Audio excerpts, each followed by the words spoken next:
Okay, we're back. Welcome again to Incredible Ice Cream, our little course today. And just want to do a bunch of different things. I want to show this to you.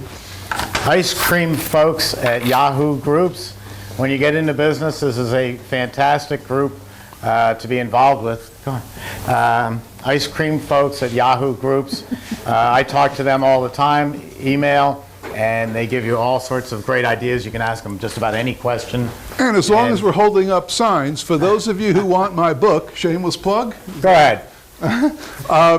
Just send, there's no shipping charge if you order, if it's postmarked today or tomorrow, for all you folks around the world. It's $48, period. Make checks to me or my company. And if it's postmarked today or tomorrow, $48, the book goes out first class. You'll have it in a few days. If you make the check out to Jeff, it's $47.99. You can save a penny. All right, shameless plugs. I think we're almost finished. A couple of questions from before lunch. Oh, she wanted to stay in here and play. Oh, you're no fun. Bye, Sadie. Question was, what's the smallest size batch you can run on each machine? On the countertop, which is 6 quarts, that is the smallest batch size. About 5 to 6 quarts. We don't want to go any smaller than that. Other than that, there's so little product in the machine, it doesn't freeze well. So I would buy that machine and run that size.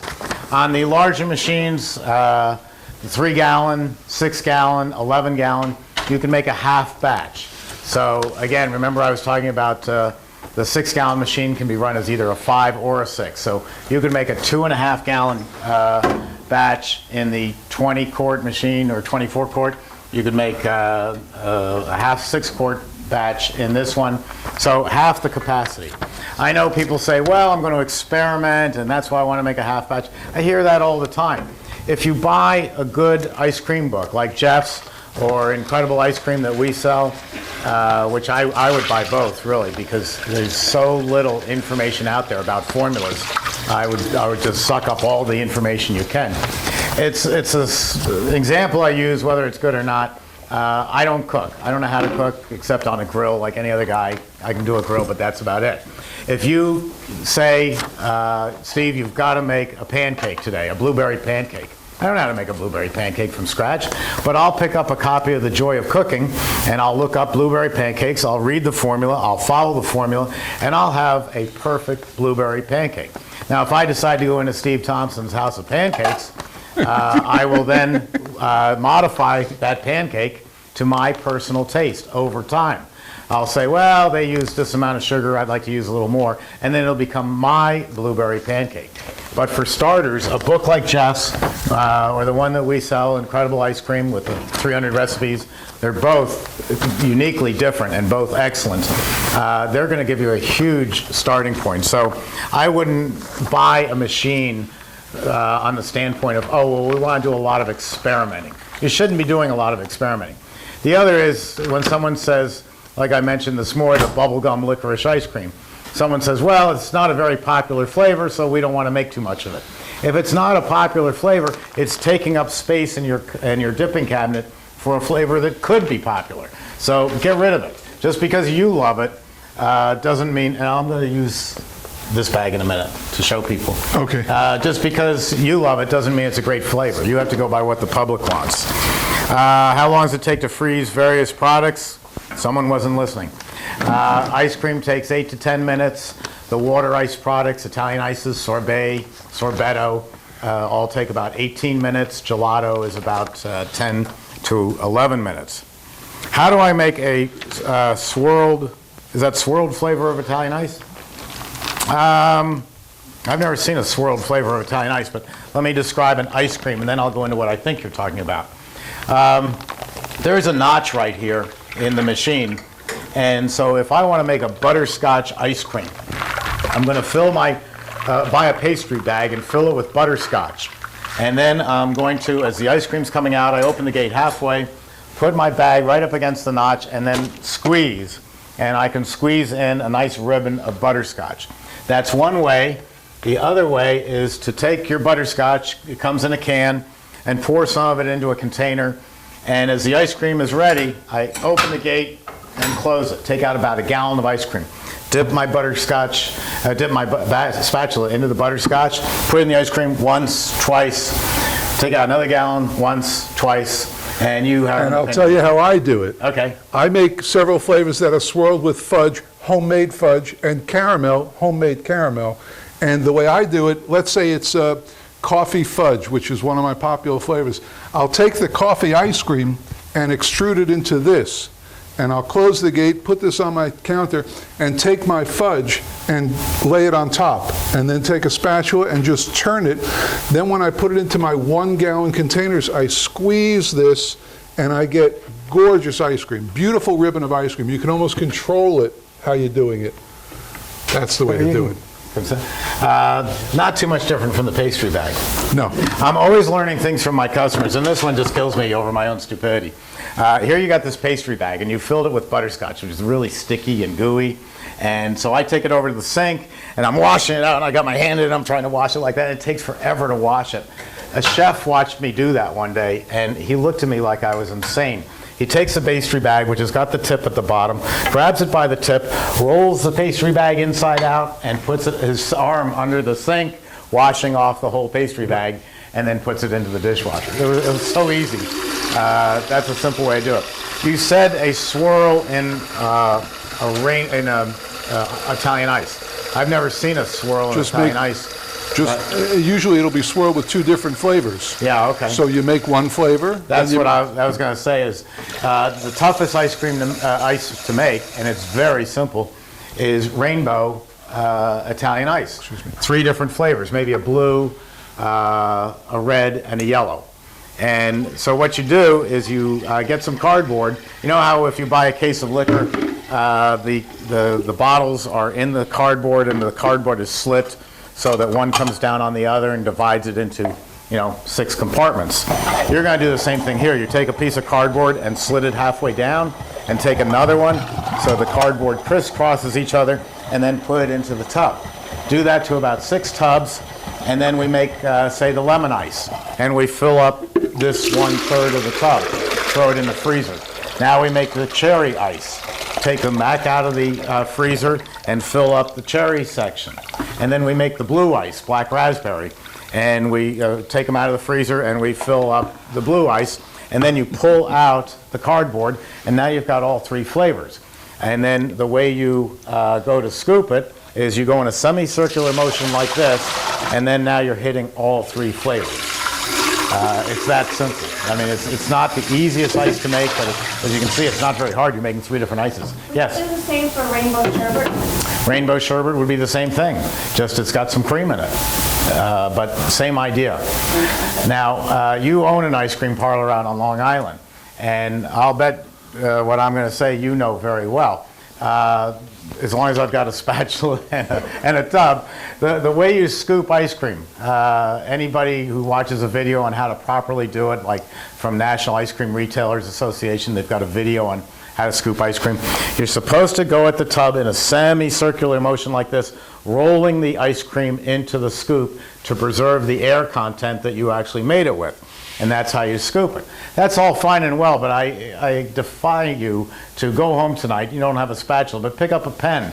And in your room tonight, just go like this around the tub, just in the air, not even any resistance. Just go like that for about 5 minutes. You will curse the day you ever heard my name, because your wrist and your arm will hurt so bad by going that motion. I have tendinitis in my wrist. You have tendinitis in your wrist from doing it. Well, you're doing it right. In the summer I get it really bad and I have to wear an armband. Yeah, well, your employees, the second your back is turned and you're not watching, they're scooping like this from the north end of the tub to the south. You got a lot of strength in your arm there. That's like I said earlier in the show, don't get in a fight with an ice cream scooper because they've got a great forearm. They're scooping like this. So you think you're serving ice cream with the maximum amount of air in it, but they're literally dragging the scoop through the ice cream and knocking the air content down. So if your goal is a 70% overrun, start with about a 90 out of your machine, and as you scoop like that, you're going to knock it down to 70. So if you're thinking you're making a real low ice cream at about 40% overrun, and they're scooping like this, which they will, it's down to 20, which is just, there's no money left. Oh yes, my conscience. One of the secrets in the industry, and as I said, I tried to put as many of these into that book as possible, is a scoop called the Zerol scoop. Have you heard of it? Zerol. Zerol. It's Zerroll. Their philosophy is twofold. An amazing company, 1946, and the grandson now runs the company.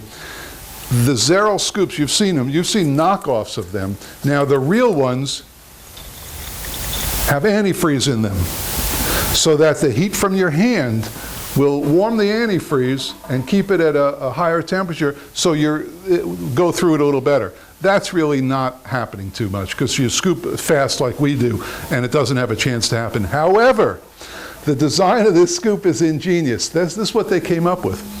When you scoop with this at a 45-degree angle and make your ball, keep this here, this shouldn't go anywhere else. It's hollow. The scoop is hollow. That's how they designed it. So when I put out 3 giant balls of ice cream, they're hollow. And that's what this is designed to do. This comes in about 30 different sizes. Real small ones, real big ones. They're all shaped just like that. And if you scrape it at a 45-degree angle, you can see it. It's making a ball, and the inside is hollow. So this is a secret in the industry. I don't think you're cheating anybody. It's just a presentation factor. I put out 3 giant balls of ice cream per serving, but they're hollow. And this guy wants you to buy his book. That alone can save you the money of the book. A couple other things, a little bit of housekeeping. This is very fancy packaging, Domino sugar. We all know it. Nice plastic container, really wonderful. Cost a fortune. Here is the same sugar that came out of the same refinery in Georgia, and it's just Publix. Our supermarkets down here, like in Florida, Publix is the big company. This is the store brand sugar. There is no difference between the store brand and the fancy Domino except for the packaging. So if you're making Italian ice and trying to squeeze every single penny you can out of the business, you buy the cheapest sugar you can. Sometimes the cheapest sugar is not going to be wholesale. A wholesaler might come in and sell you a 100-pound bag of sugar, and you can actually buy it cheaper at the supermarket, because this is often used as what they call a loss leader. They put this on sale because it's so inexpensive to begin with for them. They put it on sale so that you'll come buy a bag, and as long as you're there, you'll buy $100 worth of groceries. They see me or Jeff coming, and we've got a push cart, or the shopping cart that weighs 140 pounds because we just cleaned out the shelves of all the sugar. Buy the cheapest sugar you can. And this little card will save you thousands of dollars a year. Restaurant Depot, it's free. All you need is your number, your tax number, and you get a free membership. And stuff like sugar, chocolate chips, anything, paper goods, anything you need, that's where I shop, and I guarantee I save thousands of dollars with it. It's a great place to shop. Now we're going to make old-fashioned artisan gelato.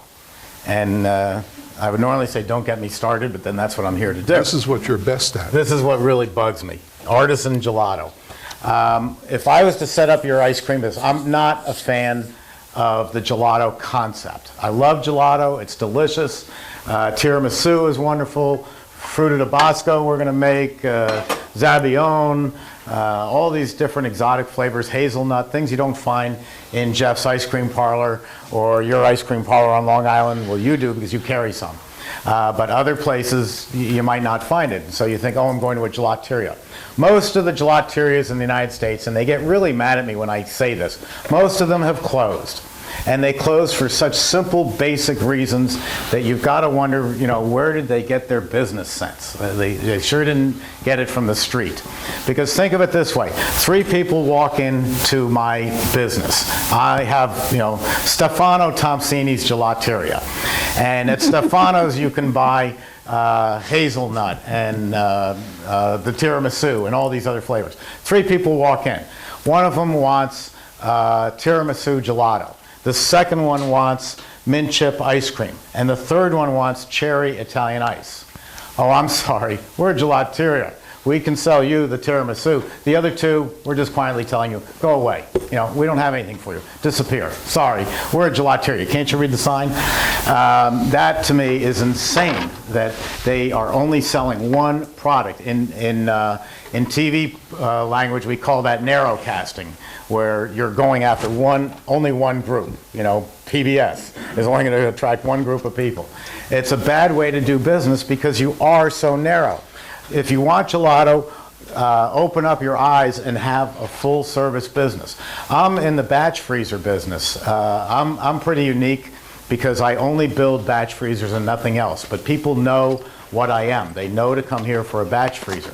But I don't sell deep fat fryers. I don't sell dough retarders. I don't have all this other equipment. I sell batch freezers. Your business should be a combination of that. You should be in the frozen dessert business, and you are offering everything frozen dessert. Hard ice cream, Italian ices, maybe some gelato. If it was my store, I'd have 6 flavors of gelato, but I wouldn't have a whole gelateria, and that's one reason they went out of business. The other is, I wrote an article that turned the business upside down a number of years ago, because normally when they make gelato, they make it here, and they put it right into the serving cabinet, and they start serving it. Fine, I've got no problems with that. But the ice cream starts to deteriorate almost immediately because it didn't go through the hardening phase, the 30 or 40 below zero freezer. If you're in Italy, I was in Florence, and I'm walking around, and it's 10:30 in the morning, and I'm thinking, oh, I'll have a gelato. So I walk in and ask for a Zabbione gelato. Oh, I'm sorry, we ran out an hour ago. But don't worry, you can go down the street and get your Zabbione there. And that's what everybody does. In Italy, their diet is gelato the way ours is, or mine is, a Diet Pepsi and a bag of chips. 11 o'clock in the morning, Diet Pepsi and a bag of chips. 3 in the afternoon, Diet Pepsi and a bag of chips. That's the American diet. We eat ice cream about once or twice a week. If we ate it more than that, our cardiologist would be all over our case, you know, for taking in too much dairy. So we don't eat ice cream as much as the Europeans do. So, and the other thing about that is he ran out of Zabbione. I had to go down the street somewhere else. If I walk into Jeff's place and say, I want the brandy mint chip ice cream, he says, oh, I'm sorry, we're out. Well, I only come down to Florida once a year, and I can't wait to get to his store because I remember what the brandy mint chip tasted like, and he's telling me he's out of it. I'm going to be mad as hell.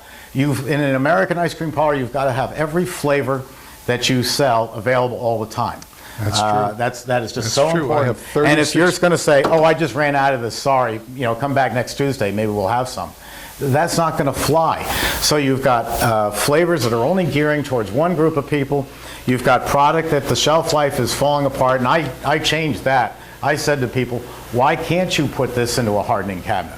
Why can't you put this Frutti di Bosco in a freezer and pull it out? And they said, oh, well, it's not Italian. Yeah, well, it makes good business sense. So now they do that. Everybody says, oh, you can harden your Italian your gelato. I mean, those words were never spoken 3 years ago when I wrote that article. So it's just too narrow. So that's my problem with gelato. My next problem with gelato is the ingredients that they use. There are, let me move this for a second. There are what I call, well, there are no moo cows.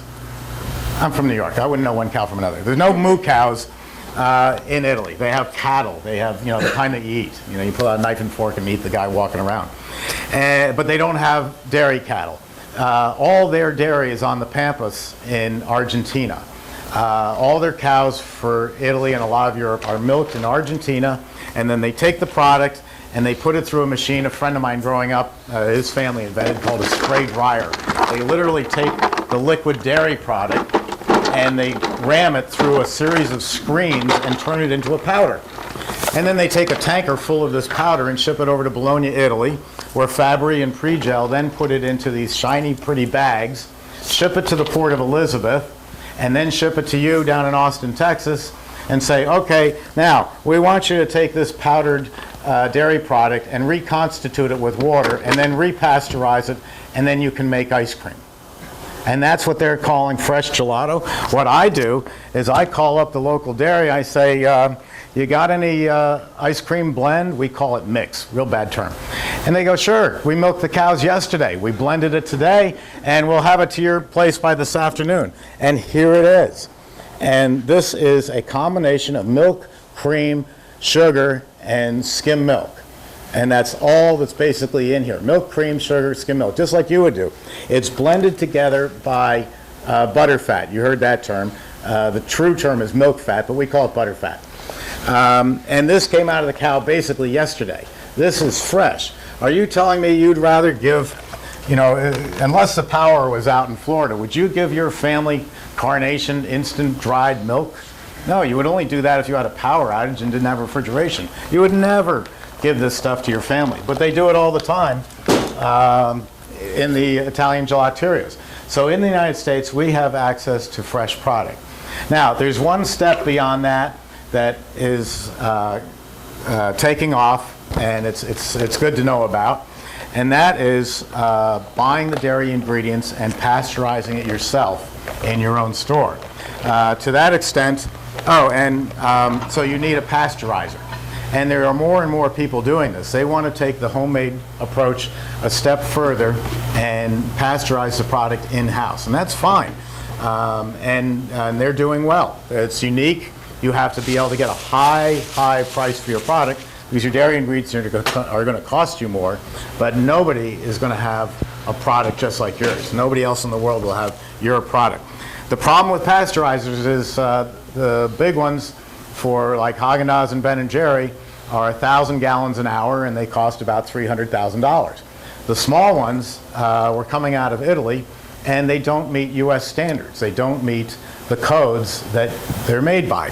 So I looked around, and I found a while back a company called Northwestern Tool and JB Precision, and they make what's called the VAT pasteurizer. The VAT pasteurizer comes in two different sizes. I believe it's 10-gallon and 15-gallon, or maybe 10 and 20. But this is a unit. It's really pretty incredible. I don't know a whole lot about pasteurization, but I do know that you have to bring the product up to a certain temperature and hold it.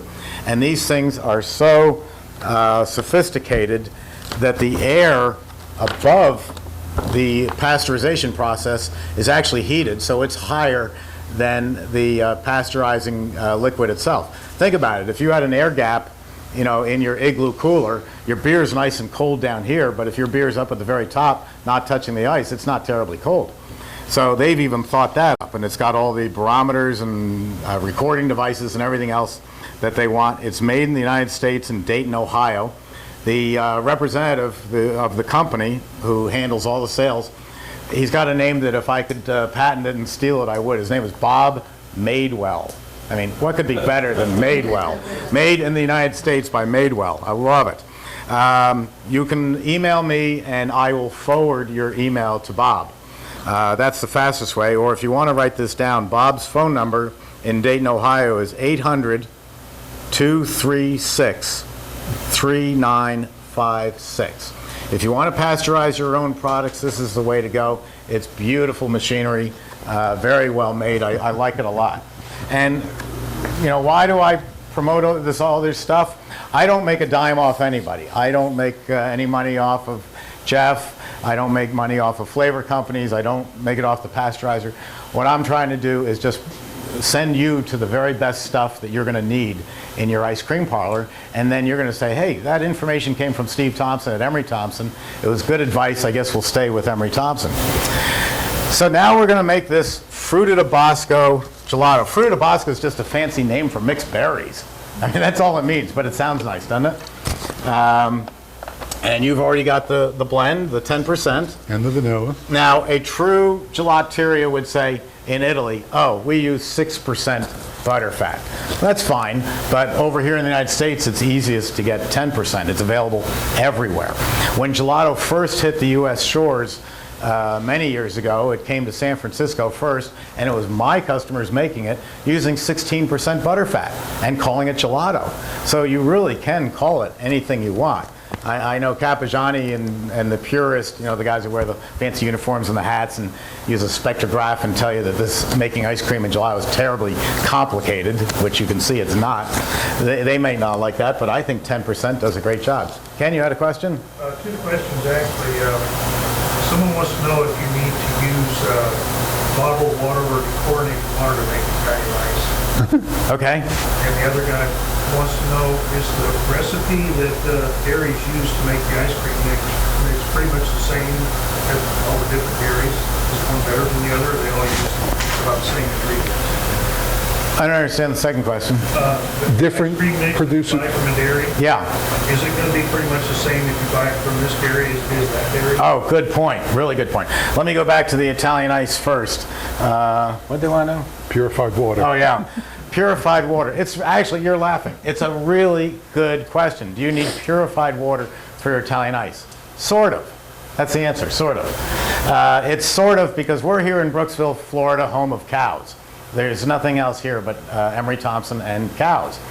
And so they don't see a lot of tourists, and the water here is absolutely horrendous. It's like liquid rock, and you would never want to drink it. But if you grew up here in Brooksville, and this is your hometown, you grew up drinking this water, you're used to it, it's perfectly fine, so go ahead and make the Italian ice on the water coming right out of the tap because you don't know it's bad. It's a taste you're used to. In New York, we have the finest water in the world. Our filtration system begins up in Mount Kisco, upstate about 35 miles, where they have the lakes, and they've got these screens, and the screens are the first purification. They screen out the truck tires and the dead bodies, and then the water continues on down through New York, going through 100-year-old tunnels with a lot of mold and more dead bodies, and by the time it gets to the tap, it's really the best water in the world. So if you get down to Miami and the question is, do I need to purify the water? The answer is yes, because everybody from Miami, or everybody in Miami at this time of year, is from New York. So you've got to make that Italian ice taste like it came from New York. So yeah, you want to use a reverse osmosis system or a Culligan filtering system to clean up the water, take out a lot of the minerals to attract the crowd that you're selling it to. So that's why it's a maybe. Think about it. You're taking plain water and you're adding intense syrup to it. Syrup that if you saw the red container after you pour it out, you can't even see through it. You think you're going to be able to taste the difference in that water after you add that intense cherry syrup? You're not from New York, are you? Of course I am. Where? New York. You've been away too long. I'm not- Everybody knows the only way you can make a bagel is from New York because of the water. That has nothing to do with the taste. Trust me, purify it. He's half right. We won't go into it. Okay, so we've got the mix. We've got the vanilla in here. There's your Frutti di Bosco over there. Okay, and so we're going to pour. Let me open up that. I don't please. know how to work with that, so I left it for you. Oh, all right. This is a product from Italy. The Italians make great. Careful, it's open. It is not. It is. It is? Look. You did that? No, look, it's open. Oh. The Italians make great gelato flavors. Well, the cap was askew. The Italians make great gelato flavors. The Americans just don't even make gelato flavors. This stuff is horribly expensive. But if you want Italian gelato, it's going to be great. That's another problem with gelato. It's about 4 to 5 times more expensive than ice cream. So that means you've got to get your price. And you've got to be careful. You've got to keep your ego in check. Because you can say, I make the world's greatest ice cream and the world's fantastic gelato, but if nobody can afford it, what good is it? I had a guy making Italian ice for United Airlines a number of years back down in Greenwich Village, and he was selling it, he sold it for about 1 week, to United Airlines for $60 a tub when everybody else was getting about $12. And United Airlines came back and said, you know what, it is fantastic. It's the best thing we've ever had in first class. We can't afford it. It just didn't fit their budget, so you can really go overboard. So this is a paste. This company, Fabri, is in Bologna, Italy, and it was started by the grandmother, Mrs. Fabri, and she was making jams and jellies in her kitchen, and they were so good, people said, why don't you, package this? And so she put them up in beautiful porcelain jars, and that's how their business started. Now there's more Fabris, there's more Fabri members in the business than there are Kennedys. And they have had to change their rules. It used to be, when I knew them, 25 years ago, If you wanted to work in the company, fine. You had to go out and get a college degree, and then they'd let you work in the company. Now, more Fabries came along. Now you got to get a master's degree. Now you have to get a master's degree, and you're going to spend 3 years on the assembly line making this product before they'll let you up into the offices, because there's so many of them. They want to make sure you're serious about coming What into is the this? business. That's a paste. That's a strawberry paste. So what is it? It's a paste. It's ground up strawberries and heavy syrup. The flavors are right on. Don't you read Italian? I just don't know what it's like. Basically, strawberries and sugar. Yeah, but you got to read Italian. Let's find something to measure that. Strawberries and sugar. But expensive strawberries Right. and sugar. All right, let me zero out the scale yet. Sorry I'm off. That's right. They can watch this go into the machine. Are you going to walk around with your sign while I'm doing this? Oh, sure, I can do that. Okay. Another shameless plug? Yeah. Actually, after all, you're helping them out. Okay, we're going to use 9 ounces of this paste. I've got one of these fancy digital scales over here. I got A sanitized spoon. please. The mic's on. Look at that, 9.0 exactly. There you go. Nobody saw that. What else is going in here? Vanilla, Frutti Bosco, the fruit. That's it. Yeah, I'll add the fruit after we get going. Okay, what I normally do is I start it up and then add this as it's rolling. Okay.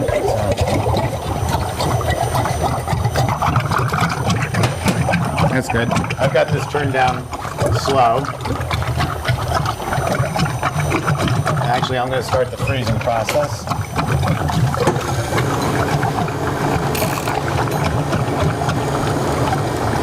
See how handy this is and nothing to break. If it breaks, throw it away and buy a new one. And then I bought fresh frozen fruit at the supermarket, mixed fruit. That's the Frutti di Bosco part of it.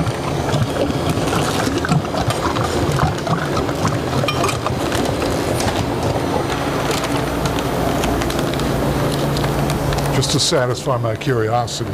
Yeah, it doesn't. Strawberry preserves. Pretty much. But it's imported. So it's got to be better, right? Yep, you're right. I wonder if you made that with strawberry preserves, what would happen? I think it would probably be just as good.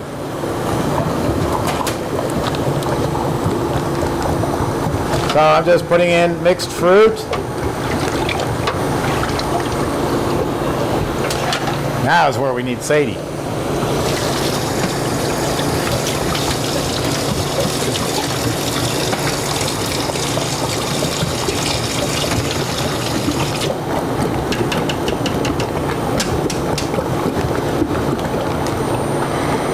Any other company will actually void your warranty if you try doing this in their machine, because their dashers and their cylinders are so lightweight.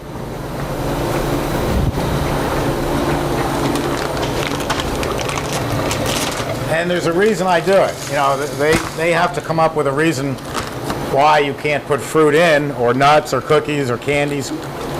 They say, oh, because we want to keep everything whole, and so you can see it as it's coming out. I invented 2 terms I call fruit flavor and fruit identity.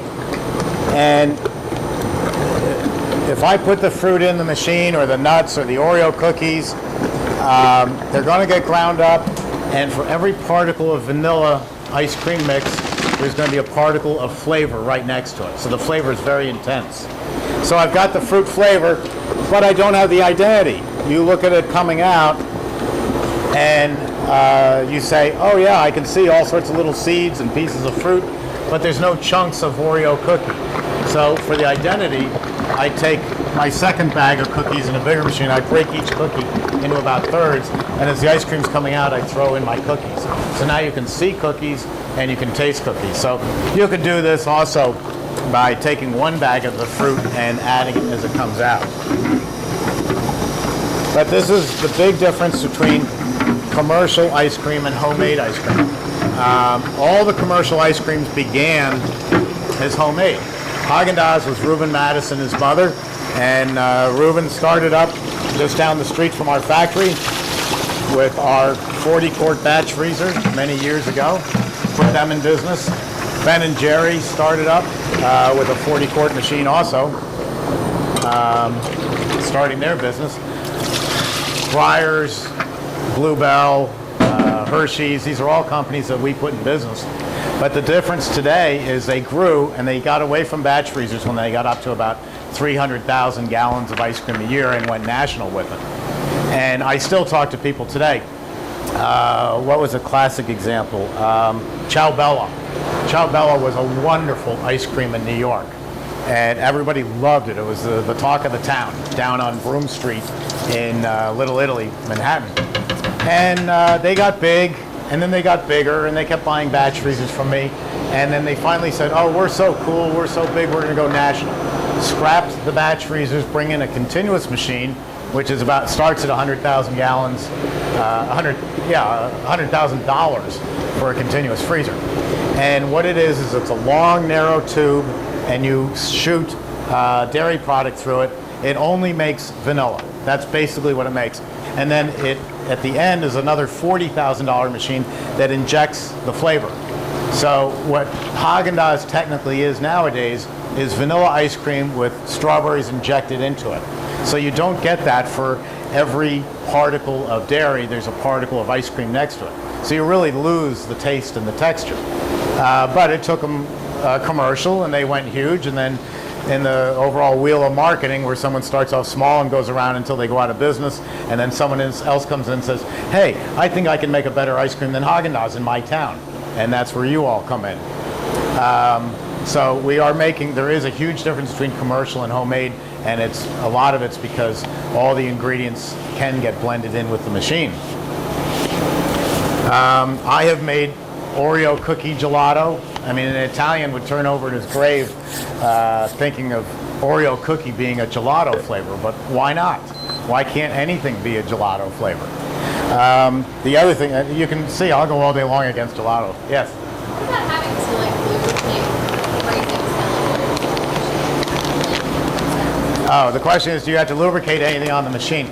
There is a shaft in the back, about that long, that gets a little bit of Vaseline put on it once a day, and then that's it for 8 hours. There's nothing else on the machine. There is zero maintenance on this machine for the first 12 years. And then after that, it's not even likely you'll have anything. I've got steel reinforced belts driving the motor, that if they were on your car, you would never even worry about a belt ever even breaking. There are products out there like that you can buy. There's companies that make them. It's just most manufacturers don't want their machine lasting 45 years. I mean, if your refrigerator lasted 45 years or your dishwasher, that would be absolutely horrible. They could never sell you another one. We don't fix TVs, we throw them out. Yes?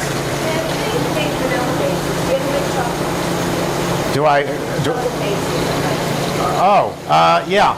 This mix, this base that we bought, this doesn't even have vanilla in it. This is milk, cream, sugar, and skim milk. And then we add the vanilla. If you see someone selling a chocolate base, it's fine for soft ice cream machines. That's what you do. Soft ice cream is a pretty low-end product. But for ice cream, I would never buy a chocolate mix because, again, what business is the dairy in? They're in the business of what comes out of the cow. What do they know about chocolate? And if they know anything about chocolate, are they really going to go out and buy Guittard or Forbes or Bensdorp or any of the top-of-the-line chocolates? No, they're not. They're going to buy cheap chocolate. So I want to pick the chocolate myself. I want to pick the vanilla myself. Chocolate's a tough one. We're going to use some chocolate today, and it's all about as low end as you can get. Malcolm Stogo's recipe calls for all these fancy chocolates, and guess what I've got? I got Hershey's syrup. You know, it does the job for me. Paula likes the expensive Lundt chocolate, these 85% cocoa. You know, not me. I want M&Ms. You know, no other flavor is subjective like chocolate is. Chocolate's a tough one. You think? Okay. It's coming along. I'm going to let go a little longer. When you slow the machine down, the freezing time gets to be a little bit longer. If I ran it at full speed, I'd have more air in the product, so with more air, it's all going to dry out and freeze quicker. So I'm going to let go a little bit longer. And I put all that sugar in there from the paste and from the strawberries and mixed fruit. Any questions so far?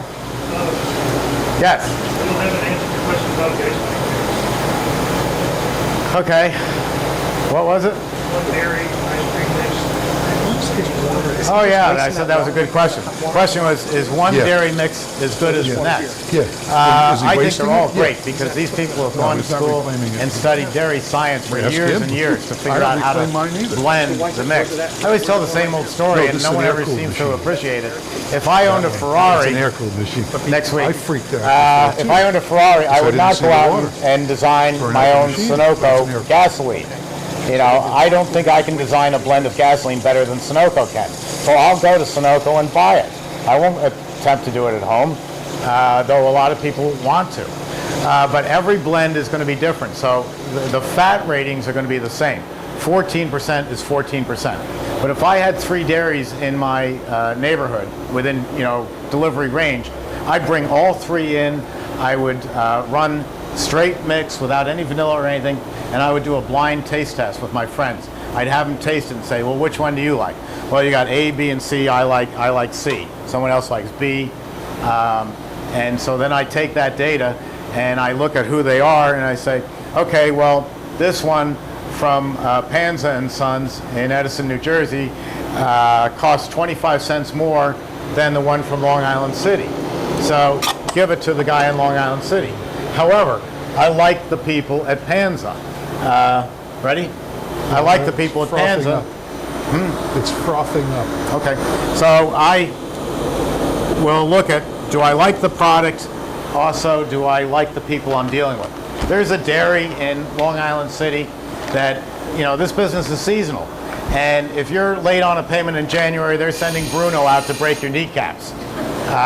Panza and Sons realizes that, hey, it's a seasonal business and, they're not selling much right now in January. Let's take their January bills and spread them out through the summer. That's the kind of person I want to work with. So I do it by taste. Off top. Okay. I do it by taste. I do it by price.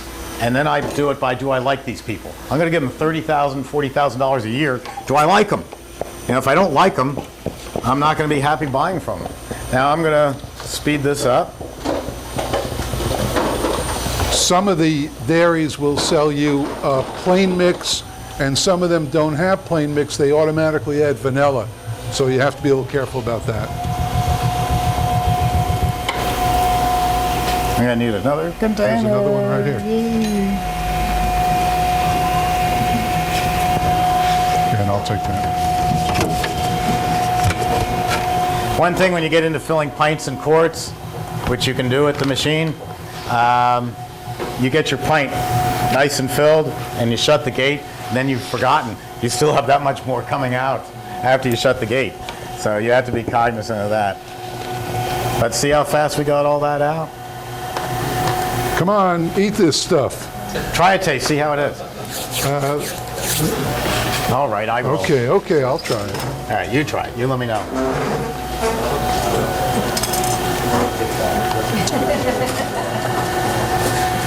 Now you say if you hit anything crunchy in here, there may be a praline left. No, Oh, you got all the pralines out? Okay. When in between batches, as Jeff said, usually you can do, you don't have to do any rinsing if you start with light flavors and work down. If you do make a change that you have to rinse more, that's fine. If you're doing rum raisin ice cream and you're located in New York, you've got to tear the machine apart and start over. The reason is if so much as one squishy raisin gets into any other flavor, a New Yorker knows that's a bug. There's no question, it's a bug. So we rinse out the machine completely and re-bless it, the whole works. Jeff, how is it? Oh, it's good. Does it have enough flavor? Not for me. Okay. That's what I like about you, Jeff. You're honest. You're also fired. Honestly, right? Well, you know what? I'm not a big fan of strawberry. So No. it probably tastes good, but I just don't not a big fan of strawberry. Come on, huh? Be a man. Eat Get something. up here, will you? There's another flavor after this. Yeah, a bunch of rookies is right. Here's a guy with these nice So that's a gelato. Who likes it? Who doesn't? Yeah, what's your thoughts? You like it? Okay, we got some Okay. ice. Who doesn't like it? You can, Yeah, you can be honest. You don't like it. Why not? I just don't like the chunks. I'm not a big Yeah, you know when you Okay. get strawberry chunks from frozen fruit, they maintain their hardness. It's not like fresh fruit that squishes down. Okay. So, right, the chunks of the hard strawberries, I don't care for that either. Oh, I didn't When know that. When I used to get supermarket ice cream, strawberry ice cream my parents would buy, the strawberries like big rocks in there, and you would suck on them and spit them out and then eat the ice cream. Well, one way, I didn't know that, but if you are using fresh fruit, one thing you should do is if you're using fresh strawberries, you cut them in half and you lay them out on a cookie sheet and put a light coating of sugar over them and then throw in the refrigerator overnight. They'll absorb the sugar and then they won't ice up like This a would have rock. benefited from a little sugar, I think, Really? right? A little more sweet, A maybe? little more sweet? Yeah, Okay. You're all fired. Gotta tell it like it is. All right, that's good. What do you want to do with this now? We'll put it in that freezer. You want to put it into quarts? Nah, I don't like strawberry either. I already have your ice cream. That's all I need. I was going to take I've it got home. 2 quarts. No, you're not. It's already hidden. Oh, my. I've got 2 quarts of your ice cream. That's all I need. So fresh fruit, you would at the very end then, so it doesn't get mushy? No, I would do both. I would put half the fruit in that I've sugared. It's called sugaring the fruit. Good name. That I have treated the night before with a light coating of sugar in the refrigerator. I'd put half of that in the machine and I'd put half as it's coming out. Because I want the identity. I want people to look at it in the dipping cabinet and say, oh yeah, that's strawberry ice cream. Ken, I'll get to you in a second. My biggest fear, and that's why I asked him, is it strong enough? My biggest fear of making ice cream is I hand you a pale pink ice cream and you say, oh, that's delicious. What is it? Well, if you can't tell that it's raspberry instead of strawberry, I've failed. Because the machine, of course, is important. We're just giving you a machine that's going to last forever and never break down. But the key to ice cream, which I think you keep hearing from Jeff and me, is the flavor. If the flavor isn't quality and if it isn't intense, it's not worth eating. You had a question, Ken. Kevin from New York wants to know if you need a license to serve ice cream with alcohol. Yes. Yes. You can use a small amount of alcohol in there, and he's going to hear about restaurants who are doing like I do, the red wine sorbet and things like that. It's all going to be about alcohol content, but if you're a restaurant, they look the other way and they let you do whatever you want because you probably already have a liquor license. And they also say, hey, he's a chef, he knows what he's doing. But an ice cream parlor, you have to be careful. You have to be careful, you have to be licensed. You have to be careful. You have to be carefully licensed. In New York, we have 2 health inspectors. They only come out if someone dies at McDonald's. So the worst thing you can possibly do is call them up and say, gee, I'm thinking Open of that going up into for an me. ice cream parlor. Thanks. They're going to have you in their office for the next 3 years filling out papers. So sometimes you just get it done and apologize later. Throw it out. But you didn't hear that here. In fact, we're going to edit Thanks. that out. We're going to make one more chocolate raspberry sorbet, otherwise known as Italian ice. And again, sorbet or Italian ice can have a bunch of different names. I think on the front page I listed them all. It can be Italian ice, of course. That's the New York cherry Italian ice. That's the New York way of describing it. In fact, lemon ice is a predominant flavor in New York. It's so predominant that when you go up to Ice's King of Corona and ask for a cherry ice, you say, give me a cherry lemon ice. Give me a grape lemon ice. Lemon ice is just a generic term. Down in Philadelphia, they call it cherry water ice. It's the same stuff, but they call it water ice instead of Italian ice. There is a difference between Philadelphia Italian ice and New York Italian ice. And the best way to describe it is, if the formula was 7 pounds of sugar in New York, it's 8 pounds of sugar in Philadelphia. The extra pound of sugar doesn't necessarily make it sweeter. In fact, sugar can make the flavor pop. Just like you said, if I'd put a little sugar in here, maybe the flavor would have popped more. Yeah. Especially fruits. Yeah, but sugar controls the smoothness. If you tell me you want a dead smooth Italian ice, I'm going to raise the sugar level.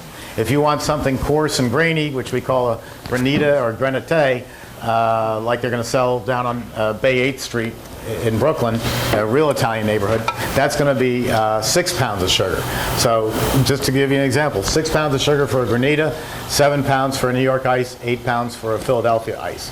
And that's the only difference in those 3 ices is the sugar content.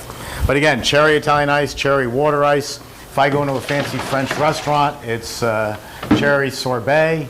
If I am up anywhere north of Connecticut, it's not even called Italian ice, it's called slush. And that drives me crazy, trying to figure out, is it slush like they mean here, Italian ice, or is it slush that comes out of a Mr. Slurpee machine? But they call it slush. I have been working with Universal, Disney, and SeaWorld for many years. Universal has a machine on the floor they're going to pick up tomorrow. It's their first new machine since 1992. And they have been running these machines 24 hours a day, 7 days a week since 1992. That shows you the durability of our machines. And before I go into this product, I got to tell you a little story about Universal Studios, because I love it. I love any business that's smarter than me, which is really easy to do. I love to learn new things. I sold them a machine back in, 3 machines back in '92, and they wanted a special formula for their frozen lemonade. Well, that was easy. I put that together. Then I go back a month later to see how my $1 million investment is working, and their $1 million investment. And so I get there and I taste the product, and I turn to the chef and I said, "Who put citric acid in my lemon ice?" Citric acid is a chemical. It's a cheap way of making a product tart. But if you use too much citric acid, your throat closes up like this. It really gets to the back of your throat. And it makes you thirsty as hell. So I'm feeling my throat closing up and getting thirsty eating this product. He goes, "Oh, Steve, it was the suits. The suits upstairs." I said, "Well, what do you mean?" He goes, "They put the citric acid in. Why on earth would they change my formula?" He says, "Well, come on into the park, I'll show you." So we go out into the park, and there they are selling the frozen lemonade. It's a 16-ounce cup, and it's pulled out of the machine a little soft, and you eat it with a spoon. And they're selling it to a family, two kids, 2 parents. And so they take off for the park, and we're following a safe distance behind. And they're walking through the park, and they're going through the park, and they're eating this frozen lemonade and the whole works. And then finally they finish it, and because of the citric acid, they're all thirsty. It's just that citric acid's making them so thirsty. Down to the footstep, guess where they are? Right in front of the Budweiser and Pepsi booths. And Universal knew that. They knew that they were going to have from there to here exactly where we would buy another product. And what's the sorcerer, what's that called that they have the rides for? Where they're selling you magic wands at Universal Studio that talk to you. Take me, take me. Well, what little kid isn't going to, go want to buy a $25 magic wand if it's calling to him? Take me. And the whole park is laid out like that. It's ingenious. But it's not very fun, nice, but it's ingenious. But it gives you some ideas of just what you can come up with if you think about it. But citric acid is an artificial product. I don't use it in my ice. If you're buying a commercial ice, it's most likely in there. I used to, you buy it in a gallon jug. Just another quick story. You could buy it in powdered form at the pharmacy, and that saves a lot of money. All you're doing is taking the powder, put it in a gallon jug, and add your own water. What could be better? Because you're normally paying for the shipping costs of shipping the citric acid. So I go down here. We're down in Florida now, and I go into CVS and I ask for some powdered citric acid. You'd thought I had, just robbed the bank. The head pharmacist comes over, starts asking questions. Why do you want it? What are you going to do with it? You know, who are you? What's your background? Let's see your ID. And I knew the pharmacist. I said, what's the story? What's going on here? He said, don't you know powdered citric acid is used to cut crack cocaine? And I go, oh. So, who knew? All right, I'll stop yakking and I'll yak in a different direction. This chocolate raspberry sorbet. And the recipe came from Malcolm Stogo in his book, Incredible Ice Cream. And it called for all sorts of fudge and exotic chocolates and things like that. And I didn't have the time or the inclination, so I went out and bought something I tried and liked in another recipe. Smucker's Special Reserve Hot Fudge. It was right next to the Smucker's fudge, and it cost 79 cents more. So it must be way better. You know, so that's why I bought it. And some Toll House chocolate chips, and of course my famous Hershey syrup. Best thing I can tell you about Hershey syrup, I love coffee ice cream. I make a great coffee ice cream. I use Taster's Choice freeze-dried crystals. And I've heard on the blog, ice cream folks, all these people going about brewing this and that, and then they have to filter it and all this stuff. And they even admit, they say, you know, it's nice, it's bland, but it's got a nice flavor. Well, I'm a coffee drinker, if you haven't noticed. I'm drinking coffee all the time. I love coffee. And my attitude is, if you're a tea drinker, you're not going to buy my coffee ice cream. So I'm going to make my coffee ice cream really strong and good. So the Taster's Choice freeze-dried crystals make the world's best coffee. You just take the jar, pour it in with your mix, and that's pretty much it. You got to watch out. There's a 25-cent coupon in the jar, and it often goes into the machine. But then one of the guys at Ice Cream Folks said, you know, coffee still has a little bit of a bite to it. If you want to get rid of the bite, put a few squirts of Hershey syrup into the coffee. You'll never taste the chocolate in the coffee ice cream, but it removes the bite. And it's great. I even made it now decaf because my sister took some home. You know, you're not supposed to take ice cream without telling me because it's reserved for the banks and doctors. But my sister took some home and ate about half a container at 10 o'clock at night and then curses me the next morning at 5 a.m. I've been up all night. I said, well, you should be. You drank a whole 8-ounce jar of Taster's Choice. So you can make it the decaf, and it's equally as good without the keeping you awake all night. So that's a good little trick. What do you got here? Water, sugar, and vanilla. Oh, okay. Sugar, yeah, water, vanilla, that's good. And I got to tell you, the rest of them I kind of guessed at, so we're going to have to taste it and see how it goes. 1 pound of hot fudge topping. That's what he said. These are, yeah, It's in there. 17 ounces. Yeah, so use the whole jar. Oh, these old jar, but we may use more because it's kind of ambiguous. Well, you have chocolate syrup, too. Yeah, but I made these up. Now, these frozen raspberries. Yeah, they're now no longer frozen, and they're over there. You know what would help? What? What I do? I put stuff like that in the processor and really puree it. Then I throw it in. Okay, next time. That would have helped the last one, too, right? Good to idea. Puree those raspberry, the fruit and stuff, and then throw it in? We'll try. You out. Yeah. Okay, if you want to pour that in, or you want me to start with this? No, let's put this in first. And we need a small implement for that. Oh, I can do this. No, for this. Oh, that, yeah, I know. You guys get funnier as the day goes on. Yeah, you didn't see what we had for lunch. The bourbon ice cream. 4 ounces of chocolate syrup, and 2 bags of raspberries. Oh, you know what? Wow. You could use this stuff instead of the frozen raspberries. This is already pureed. Yeah, but the raspberries are good and they break up easily, and I like the seeds. Yeah, but. Well, we'll try it. Okay. Where is it, in But here, this did one? it call for 2 bags or 1? 2. 2 bags. Well, maybe we'll use a little of that too, because I originally did See, this this is where the art of ice cream comes in. Hello. What was that? Oh, you're unhooked. I thought we taught you how to do this. Well, where's this go? I hardly know you. Where's this go? Huh? Oh, Right up that's there. this? Yeah, that's that. Okay. You guys need some music. Hello, hello. No, it goes in the hole. There we go. Houston calling Earth. Okay. Steve, I have a question that I think you probably answered during the first hour, but someone wants to know why we changed from metal to plastic blades. Because the metal got up to Is it in here? $1,000 Or there? in here, $1,600 a pair. And that was just too expensive for my customers to take, even though it was only once every 6 years. The plastic costs a lot less. They last 7 to 8 years. And with the metal blades, you had to resharpen once a year. So once a year, they had to come down here to Florida, pay $85 plus shipping, and then we send them back to you. The plastic blades, that's it. We ship it to you, and we see you again in 7 years.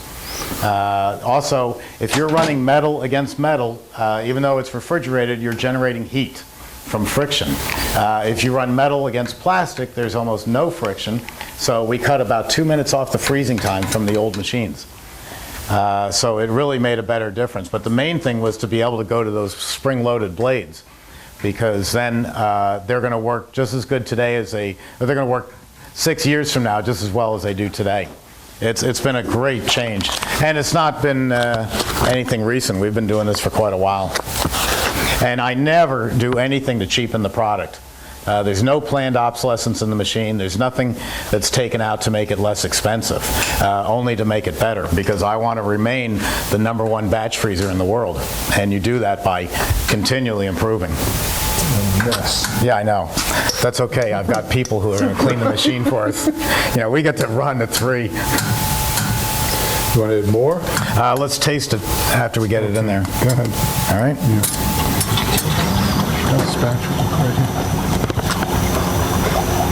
And since this is an Italian ice, I'm taking it up to full speed. A good time to say a little something about the infinite overrun control. That's what we're changing the speed with. This is something I invented 11 years ago, and nobody has yet figured out how to copy me, though I didn't patent it. It's exclusive to Emery Thompson, though. It lowers and raises the speed of the drive. And the easiest way to figure out that concept is, imagine you've got a bowl of heavy cream. This is a bowl of heavy cream. And you've got a whisk. And you stand here and you go like this, stirring the heavy cream. You can do that for as long as you want, and it's still going to be heavy cream. You take an electric mixer, put it in there, high speed, and in a couple of minutes, you've got whipped cream, because we used a higher speed revolutions, higher number of revolutions to spin it than just by hand. So the same thing here. If I can speed the drive up or slow the drive down, I can change the air content of the ice cream. Now, that sounds very simple. We all know what a rheostat is. That's something that you can have on a motor to slow it down or raise it up. A rheostat is in your dining room on the lights. But when you have a rheostat on the lights and you turn down the power in the lights, you dim the lights from 100 watts down to a romantic 15 watts, you're taking the power away from the light bulbs. The light bulb is no longer 100 watts, it's 15 watts. You've reduced its power. That's what a rheostat does. So a rheostat on this machine would take a 3 horsepower motor and reduce it down to about 1/8 of a horsepower. That wouldn't be strong enough to pull through these heavy Italian ices. You need 3 horsepower. With my invention, the infinite overrun control, no matter what speed we set it at, right now it's at 231. If I take it down to a thicker ice cream of about 175, or if I take it down to gelato at 130, my 3 horsepower motor is still a 3 horsepower motor. Now, I always try to save people money, so if you come to me and say, I'm doing Italian ices, I need a mid-sized machine, fine. We'll sell you the machine without the infinite overrun and save you actually $2,000. I almost never get anyone to take me up on the offer. They say, you know, we're doing Italian ices now, but we don't know where we're going to be in 5 years. We don't know if we're going to want to do ice cream or gelatos, or I don't know what's coming down the road in 5 years. There will be other frozen desserts.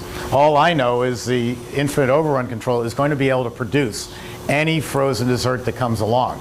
So I'd say about 95% of the machines leaving this factory now have the infinite overrun control. I still leave the option of buying it without it, just an on-off switch, because I have so many customers who are Italian ice, only Italian ice, that's all they'll ever be is Italian ice. They don't need it. So this is all in there? And we'll turn on the refrigeration. Oh, the syrups. You put in all that? No, Oh, let's put a little. have we tasted it? Yeah, How was it? it tastes like more. Okay. Put a good amount in.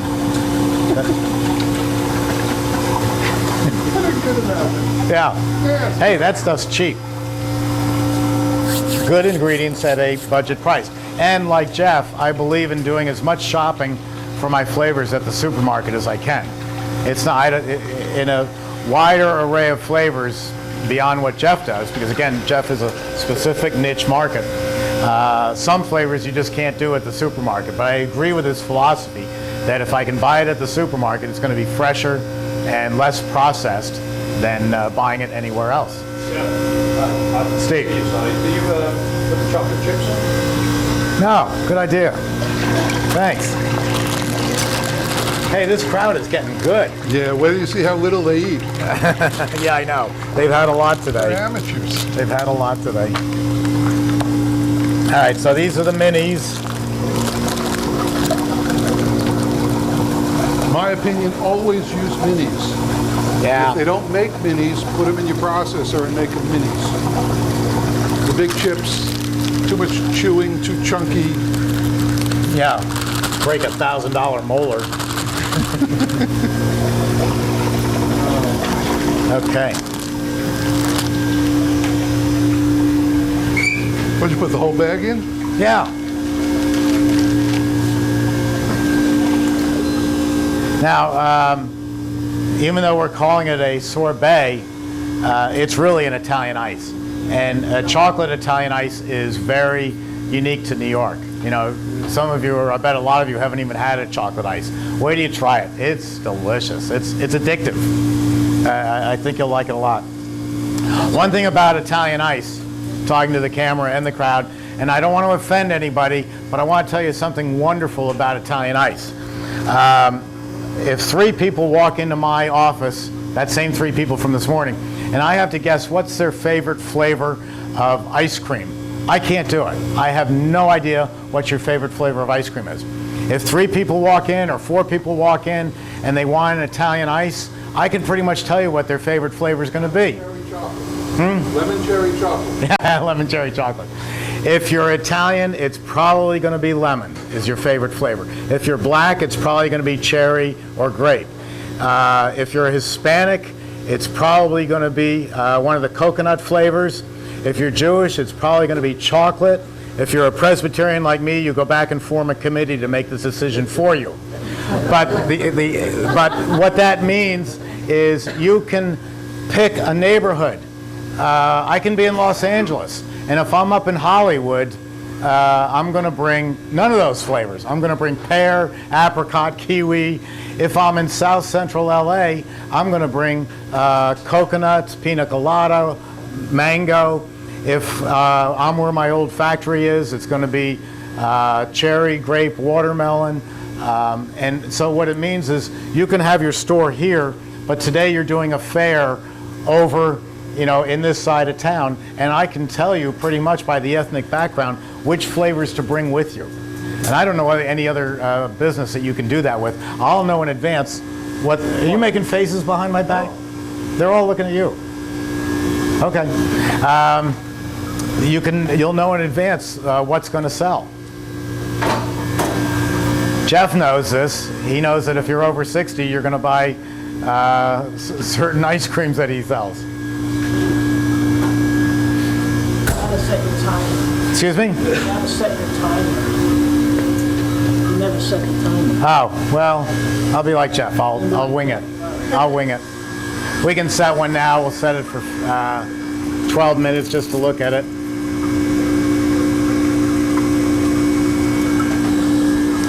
Any questions so far? On the end of it, you said freeze for 18 minutes and discharge in 25 seconds. Yes, I want you to see just how fast it comes out.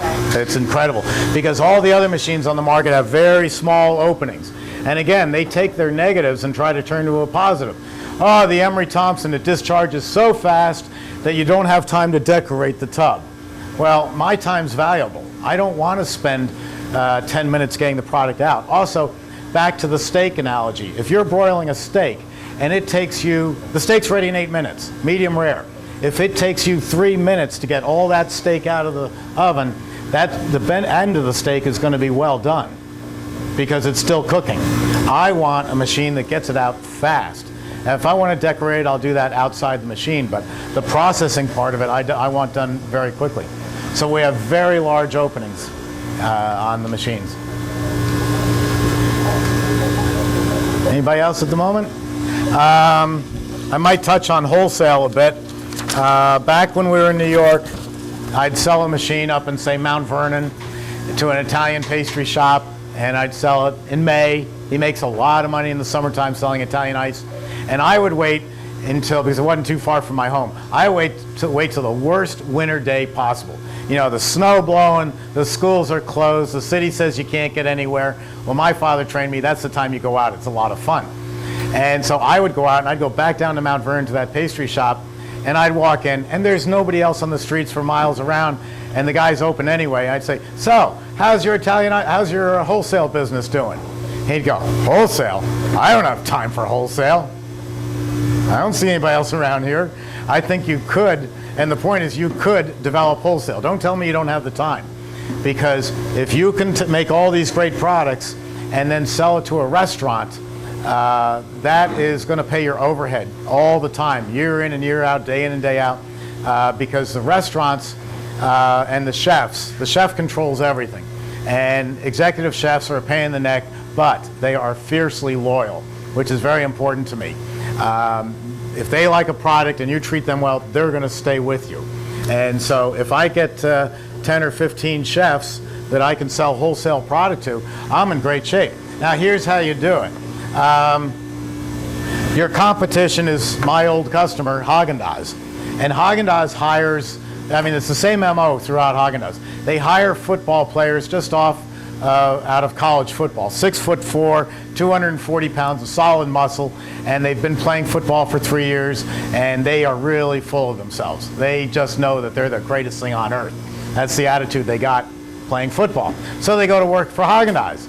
And Haagen-Dazs' attitude is, why would you look at anybody else? We're Haagen-Dazs. And so they further that attitude. And so they send this big attitude in to see an even bigger attitude in the form of an executive chef. And they say, hey chef, we're going to let you sell our Haagen-Dazs ice cream. You have to take 12 of these tubs per order, and we deliver once every 2 weeks. That's it. You want my product? 12 tubs once every 2 weeks. The chef goes, where am I going to store? I want Haagen-Dazs, but where am I going to store 12 tubs in the freezer? Kitchens are really small because the money's made out at the tables. If I can add 4 more tables and shrink the kitchen, I'm making more money. So there's no room in the kitchen for 12 of these tubs. And the chef says, the chef doesn't always come up with new recipes. He just changes things around on the menu. So he says, how do I know 8 days from now what flavor of sorbet I want to feature when I'm locked into buying this stuff, 12 tubs, and he only comes once every 2 weeks?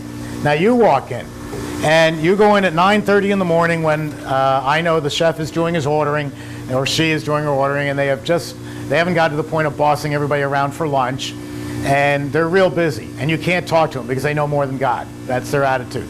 So you walk in, and you've got, I go smaller now, you bring in 3 of these tubs, 3 different flavors. Don't leave it with the sous chef, don't leave it with the assistant manager. You want to see the chef. Chef, I only need 30 seconds of your time. Here's 3 tubs of ice cream and sorbets that I made. Here's my list of flavors. Goodbye. And you walk out. And you go back 2 or 3 days later, bring 2 more tubs. He's now tried your product. And you say, chef, my terms are you only have to take a minimum of 3 tubs, and we deliver every 3rd day. So, and by the way, and then you hit him with the hook. By the way, chef, if you have any ideas on how to improve my mango sorbet, by all means tell me, and I'll tell our mango makers how to make the sorbet just for you. This guy's never made mango sorbet in his life, but he loves to boss people around, and you're telling him that I'm going to do whatever you say, chef. So You're giving him a minimum order, you can deliver more often, and you're taking direction from him. What could be better? And so they'll buy from you because he wants good sorbets, he wants good ice creams, and unfortunately, except in the very highest end restaurants, he won't buy from me because his restaurant is union. And the union laws say, okay, you have a pastry chef, he's hired to make pastries. He can't be making ice cream and sorbets because he's hired to make pastries. You know, what's the matter with you people? So they have to go hire an ice cream maker if they want to make ice cream. The hell with that, I'll buy Haagen-Dazs. You walk in, and again, you're making the ice cream he wants it made. You're making minimum deliveries, and you deliver often. It's an easy thing to do. And a chef stays in a restaurant for about 5 years, and then they move somewhere else. They feel, it's like, you know, teachers in college, publish or perish. Either you write a book or you're going to get thrown out. They feel that the way that they are going to grow in their industry is to work at this restaurant for 5 years and then move to another one. What makes a chef great, not only because he can follow a recipe, but he knows where to buy the best meat, she knows where to buy the best fish, where the best vegetables are, and now they know where to get the best frozen desserts, and they take all that with them over to the new restaurant. So no matter where these chefs go, you're going with them. I mean, so you get 5 or 10 country clubs or hotels or restaurants, and you've got a nice way to pay your overhead so you can be doing other things or even be seasonal. So wholesale is a great way to do it. Oh, this looks interesting. Looks good. That's ready. See how it cuts off like a knife went through it? That's ready to me.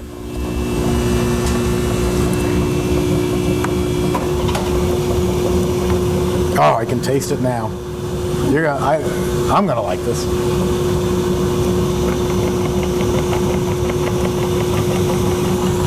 Now I ran it a little stiff, a little stiffer than I would have. On Italian ice, there's a couple ways to do this. I would tend to pull it out like Jeff does on the soft side, which is about 3 minutes softer than this, because I'm going to make 5 or 6 batches of this. I'm putting them in the freezer, and then I'm done for the week. But this batch, it's 2 o'clock Saturday afternoon, and the sun just came out, and I just ran out of product. I need it out front immediately. So I pull it out of the machine stiffer like this, and that's ready to put right on a cone, or in our case, a scoop, squeeze cup. So you can control the thickness any way you want. For me to get the last bit out of here, I'll have to leave the gate open and put a tub under there. So you really can, you can really pick how you do it. That looks pretty good. It also has some little tiny pieces of fruit in it. I just saw one. So come on up and try this. It's the last thing you have to eat. Yes, Ken, you have a question? You were talking about targeting your audience for Italian ice, targeting your flavors to your audience, for your customers. Someone wants to know why people in the Northeast or Canadians prefer Italian ice. Beer. Yeah, Molson's. Put Molson's lager into your beer, Italian ice, it would be great. Now, I don't think it has anything to do with geographic location as much as it does the ethnic backdrop. If I'm in St. Martin, or let's say St. Bart's is even better. St. Bart's is a Caribbean island, so are you going to assume that since it's in the south it's all going to be fruit flavors? Well, not necessarily, because you have so many Hollywood people and very wealthy people going there from all over the world. I'd rather stick to the ethnic than to the flavor. But we've got Sampong watching, and the whole Far East, and they're going to have different flavors of fruit. Like leche is going to be from that region, green tea. These are Italian ices that we wouldn't sell normally in Brooksville, Florida, but you could certainly sell in other parts of the world. So yeah, you take those flavors that are popular in your region and turn them into Italian ice. Where's everybody else? Oh, you all got it? How is it?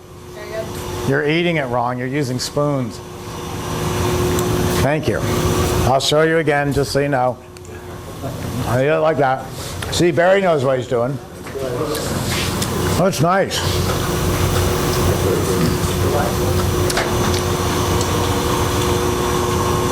It's refreshing.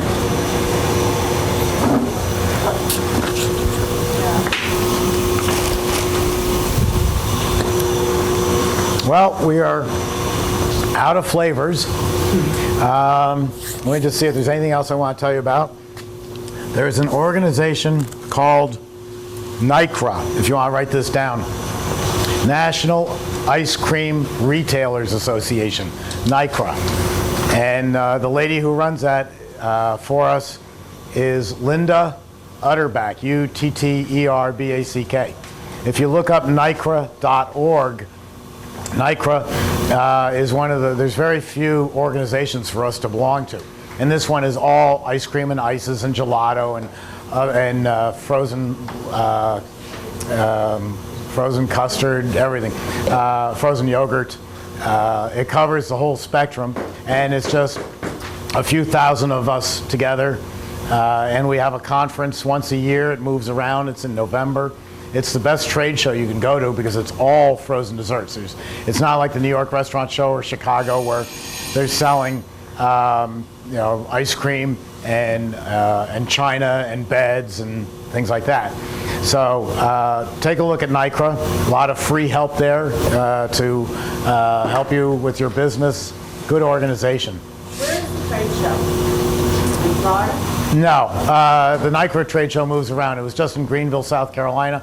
It may be, no, we were just in Jacksonville. Yeah, I was in Jacksonville. I'm not sure where it is, but you can contact them. It won't be till November.